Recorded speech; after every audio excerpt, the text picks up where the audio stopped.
treatment of Graves' disease. The hyperthyroidism of Graves' disease is treated by reducing thyroid hormone synthesis. So, how to reduce the thyroid hormone synthesis? Either it could be a antithyroid drug or reducing the amount of thyroid tissue with radioiodine, that is iodine 131 treatment, or by thyroidectomy. So predominantly in Europe and Latin America, these are the antithyroid drugs. And now single approach is optimal. So first, coming to antithyroid drugs which we use commonly. So these are thionamides. So thionamides, propylthiouracil, carbimazole and methimazole. Carbimazole is not available in the United States. We use carbimazole. So what all these thionamides they does is they inhibit the function of thyroid peroxidase. So what these thionamides does is they inhibit the function of thyroid peroxidase, so thereby reducing oxidation and organification of iodide. They inhibit the function of thyroid peroxidase, thereby they reduce the oxidation and organification of iodide. And other mechanisms are also there, but the mechanism is unclear, and they appear to enhance spontaneous rates of remission. So propylthiouracil inhibits deiodination of T4 to T3. So the main effect of propylthiouracil is it inhibits deiodination of T4 to T3. This effect is of minor benefit except in severe thyrotoxicosis, and this has got a shorter half-life of this drug, that is 90 minutes. The propylthiouracil, it has got a shorter half-life compared to methimazole. So this methimazole, this has got hepatotoxicity. What is the side effect of this propylthiouracil? This has got hepatotoxicity. So it has got contraindication in the first trimester of pregnancy. So this has got limited indications. This is used in the treatment of thyroid storm, and patients who are having the minor adverse reactions to methimazole. So first we will use carbimazole. So if we use propylthiouracil, then we have to monitor liver function test, because this propylthiouracil causes hepatotoxicity. And there are many variations of antithyroid drug regimens. We use carbimazole or methimazole. It is usually 10 to 20 mg every 8th or 12th hourly. How much we use carbimazole or methimazole? 10 to 20 mg 8th or 12th hourly, but after once euthyroidism is achieved, we can use once daily. So after euthyroidism is achieved, we can use once daily. And propylthiouracil, it is given a dose of 100 to 200 mg every 6 to 8th hourly, and divided doses are given. And in areas of low iodine intake, we can give the lower doses. So as the thyrotoxicosis improves, this is a titration regimen. We can reduce the starting dose of antithyroid drugs. So sometimes when we give this high doses, we can combine with levothyroxine supplementation, so which is called as a block replace regimen. So this block replace regimen, it is used to minimize the to avoid the drug induced hypothyroidism. And thyroid function test and clinical manifestations. So we start thyroid drugs, then we then we monitor 4 to 6 weeks, and how to titrate the dose based on unbound T4 levels, that is free T4 levels. So it will take almost 6 to 8 weeks after treatment is initiated. So don't test after 2 weeks, at least 6 to 8 weeks we have to wait.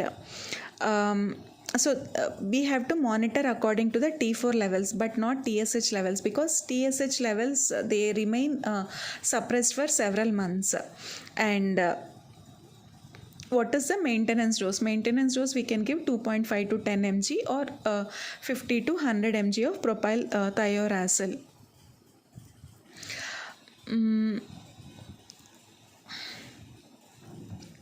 So when TSH suppression is alleviated, then we can measure TSH levels to monitor the therapy. And so maximum remission rates are achieved by like how long should we give the regimen, that is 12 to 18 months for the titration regimen, and or higher in patients where thyroid receptor antibody levels are no longer detected than in those with thyroid receptor antibody persistence. So the remission rates, they vary in different geographic regions. So supposing younger patients, male patients, smokers, history of allergy, severe hyperthyroidism and large goiters, they relapse when treatment stops. But outcomes are difficult to predict. We can't say which patient relapse, but patients or younger patients, male patients, smokers and patients with a history of allergy and severe hyperthyroidism or large goiter, they are likely to relapse. So when we stop the drugs first year after treatment, we have to monitor continuously thereafter. So what are the common side effects of antithyroid drugs? These are rash, urticaria, fever and arthralgias. The side effects are rash will be there, urticaria will be there, fever and arthralgia in 1 to 5% of the patients. So these can resolve spontaneously, or we can give an alternative antithyroid drug, and rashes they can respond to antihistamine. But the major side effect with propylthiouracil is hepatitis, and cholestasis is also noted with methimazole and carbimazole. Propylthiouracil causes hepatitis, cholestasis with methimazole and carbimazole. Vasculitis and most important, agranulocytosis. Agranulocytosis is also noted, and vasculitis. So if a major reaction develops, then we have to stop the anti-thyroid drugs instead of restarting it, and written instructions should be provided to prevent agranulocytosis, sore throat, sometimes fever, mouth ulcers. So we have to, whenever a patient develops fever on anti-thyroid drugs, we have to stop the treatment, and we have to order a complete blood count to confirm that agranulocytosis is not present.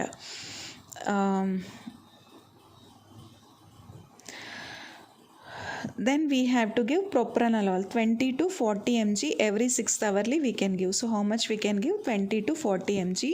Or long acting selective beta 1 receptor blockers such as atenolol may be helpful to control the adrenergic symptoms in early stages. So, and beta blockers are also useful in patients with thyrotoxic periodic paralysis. Even when thyroid is causing periodic paralysis, so these beta blockers can be used.